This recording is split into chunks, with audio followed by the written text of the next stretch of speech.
Nous avons enfin passé le seuil, là où les lustres brillent haut et où les tapis étouffent le bruit des pas.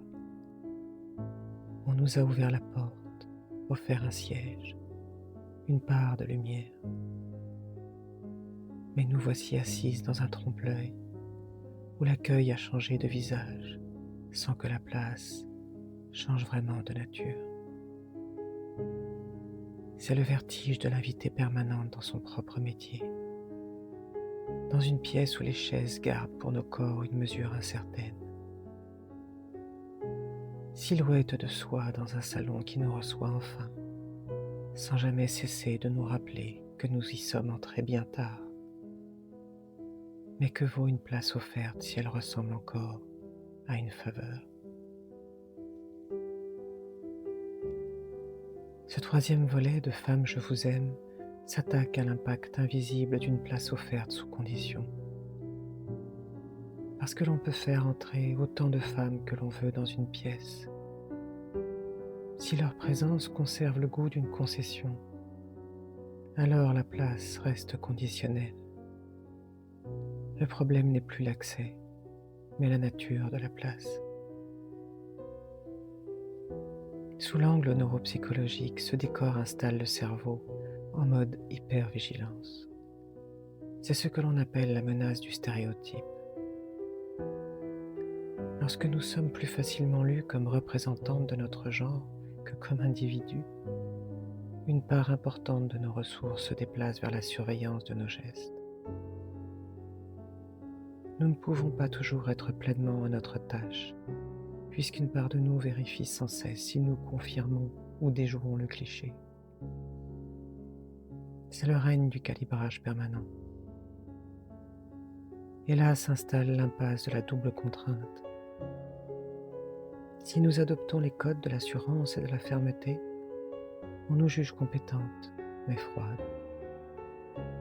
Si nous restons dans le registre de la douceur, on nous apprécie, mais notre autorité s'efface. Le décor est trop étroit. Il nous demande de résoudre une équation insoluble à sa place. Sociologiquement, nous subissons le piège de la légitimité conditionnelle. La parité de façade ne dit pas « tu n'as pas ta place ». Elle dit « tu l'as », à condition de bien la tenir, à condition de ne pas déranger l'ambiance, de ne pas paraître trop offensive.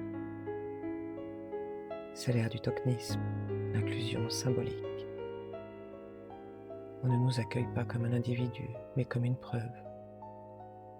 Nous devenons la vitrine de modernité d'un lieu qui change son image plus vite que l'expérience qu'elle propose. Nous sommes présentes, mais lues comme une exception, une faveur accordée. Cette logique d'exception nous maintient dans une forme d'exil intérieur. Nous avons le droit d'être là, tant que nous ne rappelons pas trop fort que cette place nous est due. Alors pourquoi l'acceptons-nous?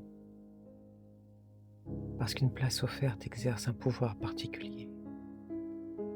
Elle apaise assez pour retarder la contestation. Quand on a longtemps attendu d'entrer, on supporte plus facilement l'inconfort du siège. On se dit que c'est déjà cela, qu'il faut peut-être laisser du temps, ne pas brusquer, ne pas gâcher l'ouverture en nommant trop vite ce qui, pourtant, continue de grincer. Et puis une place imparfaite semble toujours préférable à une porte fermée. L'entrée, même bancale, calme assez pour faire taire, un temps, la question de son prix. Une dette de gratitude implicite, comme si être enfin admise nous obligeait à la retenue. Alors nous polissons nos angles, nous évitons la vérité de trop, de peur que le décor ne se referme. Sortir de ce trompe-l'œil, c'est cesser d'arrondir sa présence jusqu'à la rendre inoffensive.